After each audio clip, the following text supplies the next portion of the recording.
Son visage savant parcourut le monde, nous informant des grands conflits, des guerres. C'est une grande reporter, c'est Marine Jacquemin. Mes guerres, c'est un livre exceptionnel, Marine, que vous publiez. 30 années à courir le monde et on essaie de comprendre qu'est-ce qui vous a amené comme ça, sur toutes les guerres, sur tous les conflits, à affronter la mort de près pour informer. Vous êtes ce qu'on appelle une grande journaliste, mais au fond, c'était votre vocation. Pas sûr. Pas sûr. Non, c'est un accident de parcours, en fait, qui m'a amenée à faire ce métier. En fait, moi, j'étais amoureuse. Je voulais avoir une vie très tranquille. J'avais pas vraiment d'envie particulière, si ce n'est d'avoir des enfants. Alors, je vais pas dire faire des gâteaux et des confitures, parce que mes copines féministes m'ont dit c'est pas possible, tu peux pas dire des choses comme ça. Non, mais j'avais d'autres aspirations. Et un jour, le fait de ne pas pouvoir avoir d'enfants m'a fait réfléchir, au lieu de déranger tout le monde avec une dépression nerveuse ou une envie de se suicider, parce que c'est quand même extrêmement dur d'être plusieurs fois enceinte et d'être une mère en deuil. Je me suis dit, je vais aller voir les autres femmes dans le monde, celles qui souffrent beaucoup plus que moi, et je vais essayer de me guérir. Donc en fait, c'est très égoïste le départ. Et puis ensuite, j'ai rejoint mon amoureux qui était parti pour 1 an au Liban, parce qu'il en avait ras-le-bol aussi de cette situation. Je le rejoins et je décide, grâce à un ami, Alain Ménard, qui travaillait pour France Inter et qui était le spécialiste du Liban, il me dit « Pourquoi tu ne m'accompagnerais pas au Sud-Liban ?» Et là, une équipe de CBS me demande de faire d'interroger plusieurs personnes, parce que c'était lors du retrait des troupes israéliennes. Et donc, on suit la route comme ça, et au fur et à mesure, la route est vide. Tout d'un coup, il y a un char au bout de la route. Et ça aurait pu être un char d'une autre armée. Hein. Il tire. Et l'équipe est tuée sous mes yeux par ce tir d'obus de char. Le caméraman explose et le preneur de son est scalpé. Notre chauffeur est massacré aussi. Enfin bref, voilà. Et de ce jour-là, je me suis dit, la paix n'aura plus jamais le même goût. Et je vais découvrir un pays, le Liban. Et si vous me permettez de continuer, le soir même, il y a une grande fête. Et là, je vais rencontrer une de mes meilleures amies, Amal, et qui donne cette fête. Et je suis là, j'ai perdu ces 3 hommes, je suis complètement déboussolée, j'ai jamais vu ça de ma vie, à 4 heures de Paris. Je savais pas qu'il pouvait se passer des choses comme ça. Et elle vient vers moi, elle me dit, si tu fais cette gueule-là pendant toute la soirée, c'est pas la peine de rester. Hein. Nous, tu vois, on sombre en riant. Ouais. C'est notre défense, c'est notre survie. Et là, j'ai été aimantée pour toujours. Oui, parce qu'au fond, la guerre, la paix, vous passez de l'un à l'autre. Oui. Vous parlez d'une sorte d'atterrissage, de décompression nécessaire. Comment ça se passe quand on revient de la guerre ? Alors, il y a certaines guerres qui sont vraiment plus dures que d'autres. On se demande, est-ce que je vais continuer, par exemple, la Tchétchénie, le Rwanda, même l'Irak, par moments. Et en fait, moi, pour rentrer, déjà, quand je pars, mes parents me regardent, je suis leur enfant unique, ils ne savent pas si je vais revenir quand je pars. Et je veux rentrer comme je suis partie. Donc, j'ai besoin de sas de décompression à chaque fois. Après la Tchétchénie, je suis allée rejoindre Patrick Bourra et Yvan Scopan, qui vont mourir. Après, on a fait la fête, le caviar ne valait rien, il y avait de la vodka. Ensuite, quand je rentre d'Irak ou quand je rentre d'Afghanistan, désormais, il y a des plages avec des plages de décompression, avec Dubaï et tous ces Émirats que j'ai vus pousser comme des champignons. Maintenant, c'est New York. Il faut toujours que j'ai un sas de décompression. Et quand je rentre chez moi, je veux tirer le rideau. Et ma formule préférée, c'est que je tire le rideau et je plante des fleurs, des graines. Je veux que ça pousse pour éloigner la douleur, pour éloigner le malheur. Oui. Voilà, c'est comme ça que je rentre. Oui, mais le malheur, vous parliez à l'instant d'Yvan Scopan, Patrick Bourra. Le malheur, il est là. Ce sont des gens très proches que vous avez vus mourir. Oui, c'est terrible. C'est terrible parce qu'on ne s'y attendait pas du tout en ce qui concerne Yvan. Patrick m'avait dit J'avais remplacé la veille pour une grande conférence sur la mer de la Baltique avec des médecins. Il m'appelle, il me dit, je crois, Marine, qu'il se passe quelque chose. Il va y avoir une révolution à Moscou. Il faut absolument que tu prennes l'étoile rouge et que tu débarques à Moscou demain matin parce que je sens que ça va être grave. Et en fait, c'était le putsch de Routskoï contre Yeltsin. Et évidemment... c'était des grands jours, il y avait une sorte de révolution dans la ville. Ils sont entrés dans ce qu'on appelle la Maison Blanche, donc le Parlement russe à l'époque, et Patrick les a suivis. Et moi, j'étais avec une autre équipe. Et à un moment donné, tous ces manifestants partent, vraiment la fleur au fusil, avec des drapeaux rouges, enfin, c'était la révolution. Et ils arrivent vers la télévision, Stankino, et là, je vois Patrick et Yvan qui s'approchent et je vois les aumônes, c'est-à-dire les forces spéciales derrière les vitres. Et moi, j'avais fait un stage de guérilla urbaine peu de temps avant où on nous avait dit qu'il faut toujours se protéger. Et donc, moi, j'étais derrière, c'était eux, l'avant-poste. Et moi, j'étais derrière le camion qui enfonçait la porte. Et tout d'un coup, ils se sont mis à rafaler. Et j'ai vu Patrick tombé, Yvan tombé. Alors Yvan a filmé sa propre mort. Patrick a reçu une balle dans le bras. Et on les a cherchés toute la nuit avec Martine, sa femme, et on les a retrouvés au petit matin. Je savais que Yvan était gravement touché parce que j'avais vu les images qui ne sont jamais passées. Oui. Ils ne sont jamais passés, c'est ça qui est dingue. Les images ne sont jamais passées. Et Patrick... La rédactrice en chef à Paris a dit « On ne voit pas assez d'explosions sur ces images, on ne les passe pas. » Oui. Elle a pris les images de ce qu'on appelait les EVN. Oui. Et c'est-à-dire que Yvan a risqué sa vie pour ces images. Patrick a été blessé et Patrick s'en est offusqué. Enfin, il m'a même écrit une lettre que je publie dans ce livre. C'était invraisemblable. J'avais couru à la peur au ventre pour être juste à l'heure, à 20h. Je l'ai envoyé juste 5 minutes avant. Et dans mon oreillette, on me dit, elle ne le passera pas parce que, elle avait peur que tu n'arrives pas à temps. 2, elle trouvait les images beaucoup plus... Bien sûr que je ne pouvais pas mettre tout ce qui s'était passé parce que la femme d'Yvan Scopan, la femme aussi de Patrick, enfin, c'était un peu de pudeur, mais c'était ces images, oui. C'était la violence. Je les ai vus tous tomber autour de moi. Rory, un copain anglais, qui était un grand reporter. Ils sont tous tombés. Je ne sais plus combien il y a eu de morts. Vous dites vous-même, Marine, j'aurais dû aussi mourir. Oui, j'aurais dû mourir. Vous le dites, bien ça. Sûr, à plusieurs reprises. Oui, mais au fond, informer, oui. aller témoigner, oui. Justifie que l'on puisse mettre sa vie en jeu? Non, parce que sur le terrain, on ne le vit pas comme ça. C'est sûr que quand le char a tiré, j'aurais pu mourir. C'est sûr que là, si je n'avais pas fait le stage de guérilla urbaine, je me serais peut-être retrouver l'autre côté. Et c'est vrai que à plusieurs reprises, ça m'est arrivé comme ça. Mais vous savez, ce que je dis aussi dans mon livre, c'est que j'ai failli mourir plus de fois à Paris, ou en montagne, ou en plongée, quand ma corde se détache en montagne, quand ma bouteille est vide en plongée, ou même quand je suis à côté de l'attentat de la rue de Rennes. De la rue de Rennes. Vous êtes, alors, on peut dire un mot. Oui. Vous êtes à Paris, à un café, je crois, et vous entendez l'explosion. Vous êtes là où ça se passe.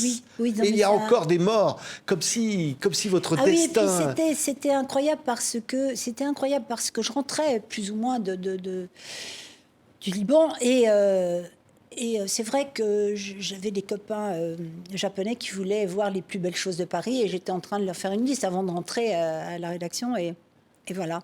Et ça saute. Et quand j'arrive sur l'attentat, la première personne que je vois, c'est une Libanaise. Elle a les 2 mollets entrouverts. Et elle crie, et je reconnais l'accent libanais, elle parle comme ça, liani et tout. Elle hurle, la pauvre, et elle me dit, je viens d'arriver. Elle était arrivée, je crois, peut-être 15 jours avant. Ses parents l'avaient envoyée justement pour l'éloigner de la guerre. Et la guerre frappait à Paris. La terreur était dans Paris. Et je découvrais ça au fur et à mesure, parce que j'étais quand même plus jeune et moins aguerrie, si je puis dire. Et je découvrais toutes ces guerres en l'espace de quelques mois, comme ça. Et puis, c'est incroyable parce que on s'accroche à ça. Euh, euh, Quand je rentrais à Paris, tout me semblait fade, tout me semblait... J'avais un besoin fou. C'est pas du tout une drogue, la guerre. Au contraire, c'est pas une drogue. Moi, j'ai toujours pensé que c'était très important de témoigner, de donner à voir aux gens, et je les prenais le plus possible par la main. Alors, j'essayais de ne pas être toujours dans cette terreur, dans cette douleur. Par exemple, à Kaboul, j'étais tombée sur un zoo en plein Kaboul, et avec un gardien qui avait un trousseau de clés comme ça, dans un zoo où il n'y avait plus de porte. Et alors, il marchait comme ça avec son trousseau de clés, et je lui disais, mais parce que ça va revenir, il faut que je garde les clés, c'est pas possible autrement. Ouais. Et alors que le lion avait pris, je sais plus, une bombe dans la tronche, l'ours était anorexique, les aigles avaient pris de la mitraille. Non mais il faut en rire parce que pour ne pas pleurer, l'éléphant s'était pris une roquette dans la panse, et c'était un peu la métaphore de la ville, mais ils étaient là, les enfants, même les talibans, ils regardaient ça avec des yeux absolument impressionnés. Oui, mais... Et ça, ce sont des petites respirations aussi dans ces guerres-là. Il faut rire aussi. On ne peut pas que pleurer. Mais en même temps, le besoin de justice. Je veux dire, par exemple, dans d'autres choses qui sont dans ce livre, il y en a beaucoup. Vous avez François Mitterrand, un jour, qui vous contacte parce qu'il vous voit à la télévision, et vous allez nouer, on peut le dire, une amitié avec lui. Oui. Incroyable amitié, parce qu'il va vous envoyer des livres, vous allez l'accompagner dans sa constitution de sa bibliothèque, vous allez être à ses côtés à la fin de sa vie, vous allez partir en voyage avec lui. Ce n'était pas essentiellement le président, c'était aussi sa famille, Daniel. J'étais très proche de Daniel, et je l'avais rencontré par hasard par une amie un soir où il a ouvert la porte, parce que mon ami m'avait dit « Mitterrand t'aime beaucoup ». Et j'avais dit ça à mon père. Il m'avait dit « Je te préviens, mon père était gaulliste, je te préviens, si tu rencontres cet individu, tu ne seras plus ma fille ». Et le président m'ouvre la porte ce soir-là, et c'est vrai qu'est née il était passionné. Et il était tellement curieux du monde. Et moi, j'allais dans des pays où jamais personne n'avait mis les pieds avant, puisque c'était l'Asie centrale et que c'était pendant l'Empire soviétique, quoi. Et quand je suis allée à Kourtchatov, là où ils tiraient 40 fois la bombe d'Hiroshima au mépris des populations, c'était le nom du père de la bomba.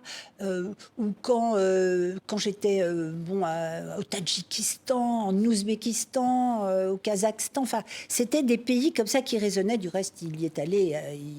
Il a rencontré plusieurs reprises Nazarbayev, il a rencontré Niazov. Enfin, j'ai du reste été avec lui une fois dans ses voyages, avec tous les chefs d'entreprise français qui découvraient aussi. Il était fasciné aussi par votre capacité à affronter la mort. Ah, oui, lui, alors, la mort, ça le fascinait. Oui. Et voir que vous n'aviez pas peur de la mort, ça l'intriguait.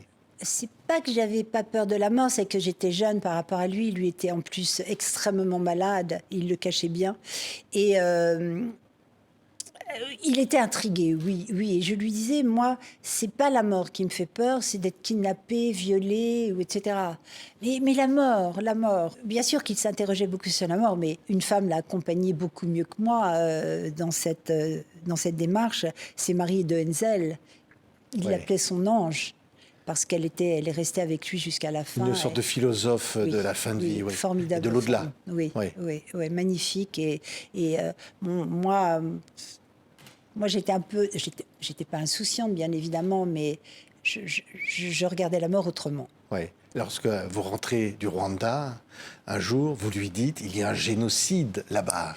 Oui. Et là, il vous dit, mais qu'est-ce qui vous permet de dire ça ? Oui. Vous l'informez de la situation au Rwanda. Oui.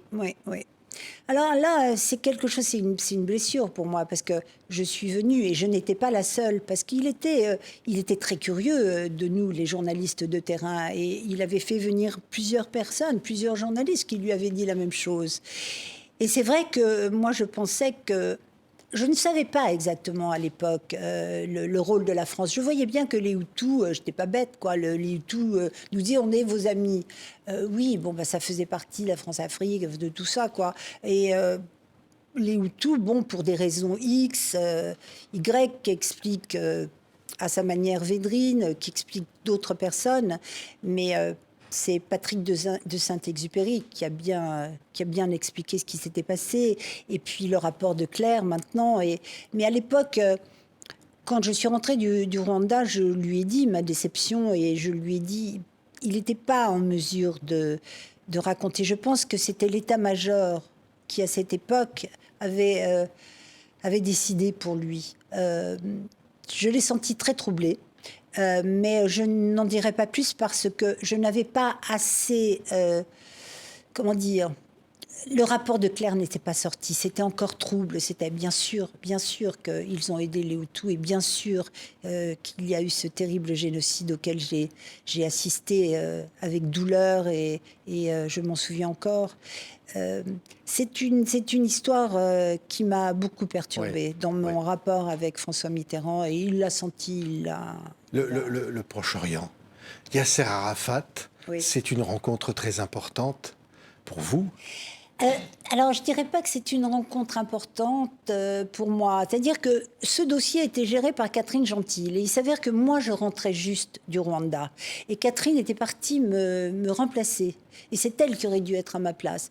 Et le journaliste, je crois que c'était Cyril Sauvenière, un formidable patron, un de mes patrons, qui me dit, écoute, Catherine n'est pas là, tu pars là...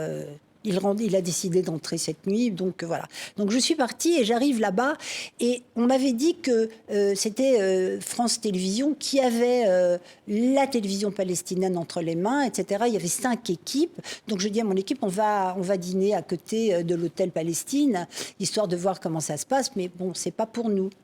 Et puis en passant devant l'hôtel Palestine, à la sortie de ce dîner, j'entends Marine. Et ça, c'est les rapports qu'on a au fil des ans. C'était un copain irakien qui était devenu l'un de ses gardiens, que sais-je. Et il me dit, mais qu'est-ce que tu fais là ? Je lui dis, je viens d'arriver, etc. Il me dit, tu veux parler au vieux, parce qu'on l'appelait comme ça. Je dis, évidemment que je veux parler au vieux. Et il me dit, rentre. Et je lui dis, mais non, t'es fou, je peux pas faire ça. Si, rentre. Et moi, j'ai pas de caméra, j'ai rien. Et donc, j'envoie mon caméraman, je vais pas rater l'histoire, en marche. Et Arafat devait donner une interview, il donnait toujours ses interviews pendant la nuit, aux chaînes de télévision arabes. Et après, les autres. Et là, je le rencontre. Et c'est une rencontre, on s'est dit quelques mots. Il ne m'a pas donné une grande interview, mais quand même. Bon. Et ensuite, quelle déception. Mais quelle déception, ce retour d'Arafat à... Oui. Vous décrivez y compris d'ailleurs on va dire les proches du régime, qui se construisent des maisons de marbre avec vue sur la mer, tandis que le peuple vit dans la misère. Oui, et croyez en lui. Et il y avait surtout Yitzhak Rabin, quel homme. Quel homme. Cet homme était magnifique. C'est lui qui disait « Nous sommes destinés à vivre ensemble sur le même sol, sur la même terre. » Il la voulait, cette paix. Et Arafat n'a pas signé. Enfin, je ne vais pas rentrer dans la géopolitique et dans tout ça, parce que ce n'est pas mon domaine. Mais quand même, à partir de là, j'ai été vraiment terriblement déçue. Et j'ai vu cette terre se déliter, parce que moi, je remplaçais souvent les correspondants. Et le 7 octobre, voilà, c'est pas que je m'y attendais, mais quand même. Et ce que je veux dire, c'est que moi, j'ai toujours essayé d'être dans tous les conflits du reste, mais dans celui-là particulièrement, j'aimais vraiment les Israéliens, j'aimais vraiment les Palestiniens. J'ai vraiment des amis dans les deux camps et il faut quand même dire à ceux qui nous écoutent qu'une grande majorité des Israéliens, comme une grande majorité des Palestiniens, ne sont pas pour ce qui se passe en ce moment. Ce sont des gens qui ont toujours voulu... cette rencontre, enfin, ils ont besoin de cette paix. Et moi, quand je vois d'un côté les Milouines, qui sont cette armée de réserve que possède Israël, qui vont, ils sont coiffeurs, ils sont médecins, et on les envoie comme ça au casse-pipe, et ils vont mourir pour certains. Et de l'autre côté, quand je vois mes copains israéliens qui sont des intellectuels, notamment certains qui sont revenus de France pour le retour d'Arafat, leurs enfants sont à l'université, et quand ils sortent de là, on est dans cette bande de Gaza qui est passée de 800 000 personnes à 2 millions, tout est bloqué. Et qu'est-ce que fait le Hamas ? Eh bien, il les pousse à s'engager. Et ça devient comme dans tous ces conflits, tous ces jeunes, dans ces conflits sont de la chair à canon pour des dirigeants qui ne seront jamais sur le terrain. Parce que le Hamas, les dirigeants du Hamas, ils ne sont pas sur le terrain, ils sont dans les Émirats. Et Netanyahou, il est dans son bunker, comme beaucoup d'autres. La Tchétchénie, c'était quoi? C'était une fois de plus Poutine et sa chair à canon. Les gosses, ils étaient en guenilles. Quand on voyait cette armée qui faisait peur à tout le monde avec des ogives comme ça sur la place rouge, et qu'on voyait les gosses en guenilles qui venaient des quatre coins de la Russie, encore aujourd'hui, c'est la même chose qui se passe en Ukraine. Moi, je leur mettais de la pénicilline et ils avaient des furoncles aux fesses. Ils venaient vers moi, ils n'avaient rien à manger. En Tchétchénie, quand même, c'est incroyable, ça. Et un type comme Poutine, ça fait 24 ans. Moi, j'ai vu la guerre de Tchétchénie, j'ai vu la Géorgie, j'ai vu le Haut-Karabakh. Et aujourd'hui, je ne veux plus voir l'Ukraine. J'y suis allée une fois. Je ne veux plus. Et j'arrive même pas à regarder ces guerres à la télévision parce qu'à un moment donné, on se dit, mais putain, j'avais l'impression qu'on pourrait s'en sortir, enfin, qu'il y aurait des paix. Et il y a de moins en moins de paix, il y a de plus en plus de guerres. Et quand je vois les gamins aujourd'hui en bas de chez moi de Sciences Po, je les respecte, tous ces jeunes qui crient, qui veulent la paix, qui sont contre, évidemment, qui ont été poussés par certains extrémistes. Les extrémistes me font peur dans tous les pays. Les extrêmes, ça n'a jamais fait de paix et ça n'a jamais rendu les populations heureuses. Et donc, je vois ces gosses et j'ai envie de leur dire, allez plutôt... je comprends votre détresse, je comprends que vous vouliez faire du bien, mais il n'y a rien de mieux. Et si les jeunes Palestiniens étaient là aujourd'hui, ils vous diraient, allez à l'école, allez, apprenez. Ne vous laissez pas faire par vos dirigeants ou par des quelconques... Il faut que ces jeunes reprennent confiance. Il faut que ces jeunes se parlent. Et moi, je compte sur ces jeunes pour faire la paix et pas pour reprendre des vieilles lunes, des vieux slogans. C'est ça que j'ai envie de dire à ces jeunes qui vont dans la rue et que je respecte. Attention, hein, je respecte. C'est vrai, ce qui se passe est invraisemblable. Encore ce matin à Rafah, c'est pas possible. Je me suis dit, qu'aurait fait Rabin à la place de Netanyahou? Qu'aurait fait Rabin? Et je pense, le connaissant, qu'il aurait peut-être été moins guerrier, moins violent. Je sais pas, mais je pense que c'est... Qui suis-je pour dire que c'est pas la bonne solution? Mais il faut toujours serrer la main du diable et faire la paix. Ouais. Moi, je pense comme ça. Vous êtes battu pour aussi un hôpital à Kaboul. Oui. Ça, c'est important. Il y a des scènes poignantes dans ce livre qui s'appelle Mes guerres. Oui. C'est aussi une forme de guerre, de combat pour les enfants, Marine. Bien sûr. Et je ne sais pas combien de temps il nous reste, mais ce que je peux vous dire, c'est que oui, je me suis battue beaucoup pour cet hôpital, mais j'ai été tellement aidée. Muriel Robin, sans laquelle je n'aurais jamais fait cet hôpital. Cette femme est extraordinaire. Elle a un cœur comme ça. Elle m'a accompagnée tous les jours. Elle m'a présenté tous ses amis. Elle a organisé des matchs de football gigantesques avec des acteurs de cinéma. Enfin bref, on s'est vraiment battu. Mon patron, Martin Bouygues, qui n'a pas fait ça pour que les Bouygues aillent travailler. Jamais les Bouygues n'ont travaillé. Il a fait ça parce que je lui ai demandé, parce qu'il croyait en moi. Et il a construit cet hôpital à Prix-Coutan sur une zone de guerre. Il y avait encore des cadavres, il y avait des mines, etc. On a tout déminé. Et ensuite... tous ces gens, Madame Chirac, extraordinaire femme, et aussi les gosses qui cassaient leur tirelire, les vieux qui me donnaient un bout de leur retraite comme ça. J'étais complètement fascinée. On ne pourrait pas faire ça aujourd'hui. Et ce que je peux dire à ceux qui nous ont permis de construire cet hôpital, c'est qu'aujourd'hui, et pas plus tard qu'il y a quelques jours, Sonia Cotin, qui dirige, avec la chaîne de l'Espoir, bien sûr, et tous ces médecins qui viennent opérer et qui sont... des bijoux, des Mozart, des cœurs, parce qu'on opère beaucoup de cœurs à Kaboul, eh bien, je veux leur dire que les talibans sont rentrés dans l'hôpital il y a quelques semaines. Et cette jeune femme, Sonia Cotin, qui connaît très très bien l'Afghanistan avec son mari, ils y ont beaucoup passé de temps, elle a pu dialoguer avec ces gens-là et leur faire comprendre que il fallait surtout pas toucher à cet hôpital. Cet hôpital aujourd'hui, c'est la France qui rayonne. C'est la France qui rayonne sur tout le pays et bien au-delà. C'est vraiment un fleuron français et je suis fière d'avoir permis une graine dans ma tête qui avait été semée par mon traducteur qui avait été pendu et ce petit garçon qui était mort.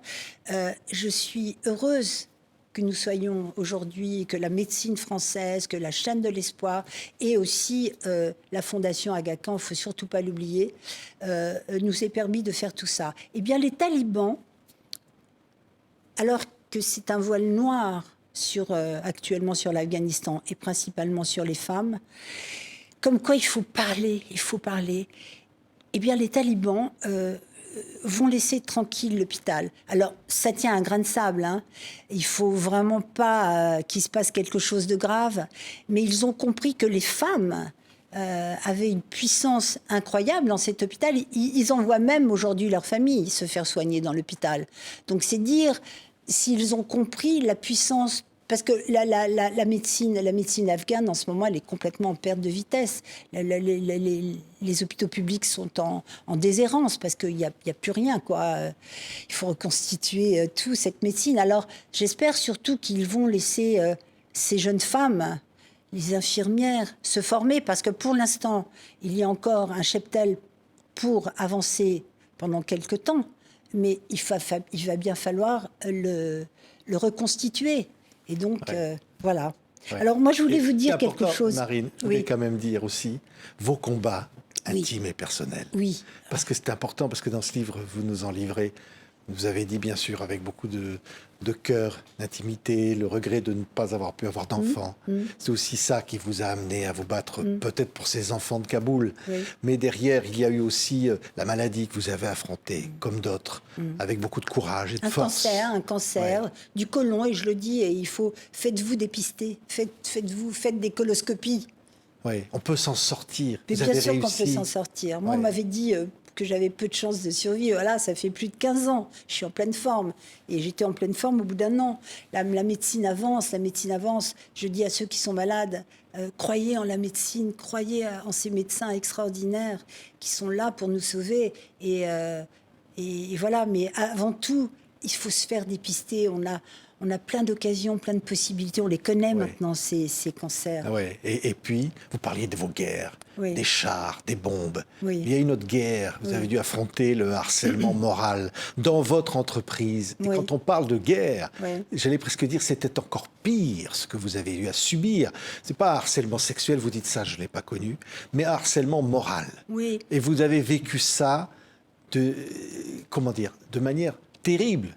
Oui, parce que je crois que la personne, qu'il soit un homme ou une femme, jamais je n'ai pas envie de jeter un nom en pâture, hein, que ce soit bien clair. Non, je veux simplement dire, et lui dire peut-être, parce qu'il s'en est peut-être pas aperçu, progressivement, quand vous avez le pouvoir sur quelqu'un de plus faible que vous, parce que moi, c'est incroyable, les gens me disent, et surtout mon patron, le lait, quand je lui disais mais je suis harcelée, il me disait mais enfin c'est pas Marine Jacquemin, il avait ce mot à la bouche qui va se laisser. Ben si parce que on ne voit pas venir le harcèlement et c'est pour ça que j'en parle. Ça se met brusque comme ça, c'est un poison insidieux qui rentre dans vos veines et vous vous marrez au départ, vous dites ah bon alors il m'interdit d'aller là, et puis au bout d'un certain temps, au bout de plusieurs années. Vous commencez à avoir un manque d'estime de vous, vous commencez à vous dire que c'est peut-être de votre faute, vous vous accusez de tout, vous n'êtes plus en mesure de combattre parce que vous vous êtes laissé éteindre petit à petit et jusqu'au pire, jusqu'à démissionner et en faire un cancer quelque temps plus tard. Donc, je veux dire, c'est pas une question de femme. Hein. Le harceleur peut être une femme ou un homme, et le harcelé peut être aussi une femme comme un homme dans une entreprise. Donc, j'ai voulu écrire ce petit bout de ma vie et qui m'a coûté très cher puisque j'ai démissionné, je suis partie sans indemnité, sans rien. J'ai développé un cancer, donc c'est pas rien le harcèlement moral. Donc, il faut se méfier, il faut être attentif, il faut le combattre autant que faire se peut. Alors aujourd'hui, c'est un phénomène que l'on connaît beaucoup mieux qu'avant, mais voilà. Ouais. Je tenais à en parler de manière très courte et je vous dis encore une fois, sans dénoncer qui que ce soit, ça n'aurait aucun intérêt dans mon propos, mais faites attention, protégez-vous. Ce qui est fou, Marine Jacquemin, c'est que derrière, évidemment, tous ces combats, tous ces voyages, toutes ces guerres, toutes ces rencontres bouleversantes aussi dans votre vie, il y a aussi beaucoup de rire. Parce qu'on sent une force vitale en vous, une force de vie. Oui. Et ça, on le voit bien dans le livre. Il y a des fêtes, il y a une façon de conjurer le malheur. Oui. Et ça, je l'ai appris dès le départ, au Liban. Quand j'ai vu cette fête incroyable avec tous ces jeunes qui s'embrassaient, qui dansaient, qui picolaient. Et vous savez où elle se passait, cette fête ? Dans un appartement d'une grande beauté, d'une grande élégance, parce que Amal avait des parents formidables. Sa mère était l'une des 10 femmes de l'ONU, son père avait été ministre de la Culture. Bref, et il n'y avait plus de façade. Et il n'y avait plus de façade à cet appartement. Et cette famille aisée dormait sur le palier.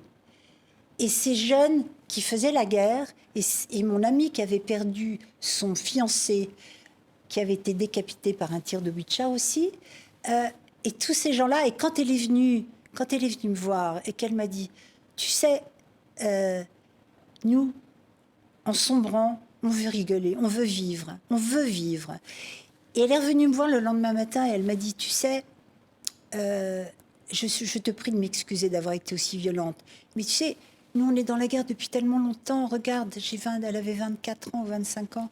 Et elle dit, je rêve de partir, je rêve de venir en France, je rêve d'avoir toutes les cartes bleues, les cartes grises, les cartes jaunes, les cartes... Je veux toutes ces cartes. Et un jour, elle m'a fait la surprise d'arriver. Et aujourd'hui, elle a une jolie fille qui vit à Paris. Enfin, voilà, c'est quelqu'un c'est une femme qui m'a beaucoup marquée. Et beaucoup de jeunes comme ça, dans toutes ces guerres, m'ont marqué parce qu'ils n'attendent pas de nous que l'on pleurniche ou qu'on les plaigne. Ils attendent de nous, justement, qu'on arrive. Tous ces micros que j'ai tendus à tous ces gens en souffrance, ils arrivaient quand même à me sourire. Ils étaient en train de mourir. Ils disaient, non mais, ils ne se plaignent pas. On les bombarde, ils n'ont rien demandé.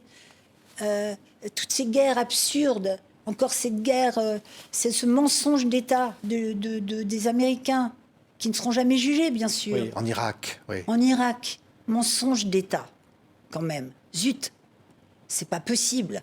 Avec un embargo qui a duré 12 ans, qui a fait des centaines de milliers de... je crois que c'est entre 500 et plus d'1 million de morts, l'embargo.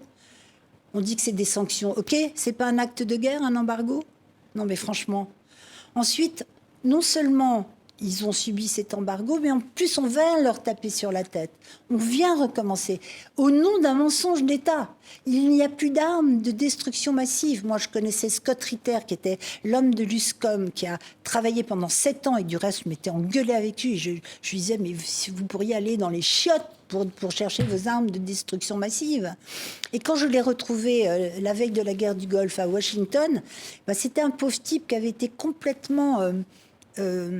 comment dire, dans toutes les télés, on parlait de lui comme d'un has-been, comme d'un alcoolique, on l'avait, mais vraiment tué, cet homme-là.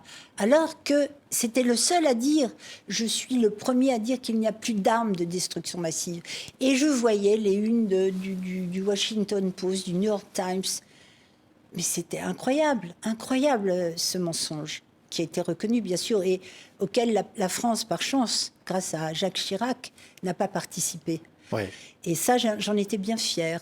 Mais le rire, le sourire, vous disiez à l'instant, de ces enfants, le sourire de ces gens, mais oui. c'est une chose qui vous donne, qui vous donne une force. Incroyable. Ouais. Sourire en sombrant. C'est pour ça, au fond, Vous avez fait tout ce chemin, Marine Oui, Jacquemin, oui, oui. pour ces sourires-là. Ben oui, ben oui. Et qui me manque. Je ne peux plus voir la guerre, je ne peux plus regarder la télévision, je ne veux plus voir de mort. Je veux au contraire du rire. Et justement, c'est la force de l'hôpital de Kaboul. Toutes ces équipes françaises qui vont, qui viennent, qui apprennent, qui transmettent. C'est formidable. Ces gens de la chaîne de l'espoir, je leur suis reconnaissant à vie. Les patrons, c'est autre chose. C'est Marine Jacquemin. Incroyable témoignage. Ça s'appelle Mes guerres, les confidences d'une grand reporter aux éditions de l'Observatoire. Voilà, c'est vous, Marine, c'est votre vie. Merci C'est à vous. vos combats et votre personnalité. Merci, merci. Un chemin. J'ai pas cherché à ce qu'on me fasse des compliments, j'ai cherché vraiment à... je regardais. Le monde est dangereux à vivre, disait Albert Einstein, non pas tant à cause de ceux qui font le mal, mais à cause de ceux qui regardent et laissent faire. Et c'est un peu ça que j'ai voulu laisser passer dans ce livre, surtout pour les jeunes générations. Il faut pas se laisser faire. Et j'étais très heureuse l'autre jour parce qu'il y avait une signature de mon livre. Il y avait un jeune de 17 ans et sa grand-mère de 80 ans. Et voilà, moi je veux que ce livre soit lu. Merci, Marine Jacquemin. Merci à Mes vous. guerres. Merci beaucoup, Marine.